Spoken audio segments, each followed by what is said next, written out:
ফুটবলের একত্রীকরণ শক্তি তুলে ধরার কথা বলে ফিফা যে প্রথমবারের মতো ফিফা শান্তি পুরস্কার চালু করে যুক্তরাষ্ট্রের প্রেসিডেন্ট ডোনাল্ড ট্রাম্পকে দিয়েছে তা বিশ্বজুড়ে তীব্র বিতর্ক, ক্ষোভ ও উপহাসের জন্ম দিয়েছে। 2026 বিশ্বকাপের ড্র অনুষ্ঠানে ওয়াশিংটন ডিসির কেনেডি সেন্টারে আয়োজিত অনুষ্ঠানে ফিফা সভাপতি জিয়ান্নি ইনফান্তিনো হঠাৎ করেই এই পুরস্কারের ঘোষণা দেন। বিষয়টি ছিল সম্পূর্ণ অভূতপূর্ব।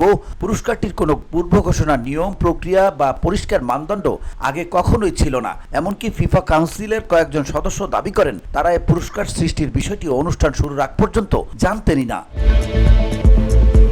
অনুষ্ঠানের শুরুতে একটি প্রচারমূলক ভিডিওতে জানানো হয় বিশ্ব শান্তিতে অসাধারণ ভূমিকা রাখার স্বীকৃতি স্বরূপ প্রতি বছর এই পুরস্কার দেওয়া হবে। ঠিক তারপরই ইনফান্তিনো মঞ্চে ট্রাম্পকে ডেকে এনে একটি মেডেল পরিয়ে দেন এবং তাকে 5 বিলিয়ন ফুটবল ভক্তের প্রতিনিধিত্বকারী বলে উল্লেখ করেন।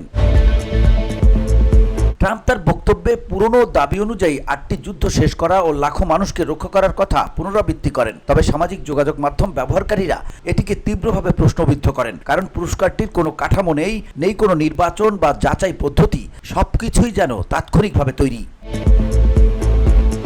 ঘটনার পরপরই সোশ্যাল মিডিয়া ও আন্তর্জাতিক মহলে সমালোচনা ঝড় ওঠে। অনেকে পুরস্কারটিকে রাজনৈতিক নাটক, শান্তির ধারণার প্রতি অপমান এবং শ্বেত ধোলাইয়ের চেষ্টা হিসেবে বর্ণনা করেন। অনেক মন্তব্যে বলা হয় ট্রাম্পকে খুশি রাখতে এবং যুক্তরাষ্ট্রের রাজনৈতিক সুবিধা নিশ্চিত করতে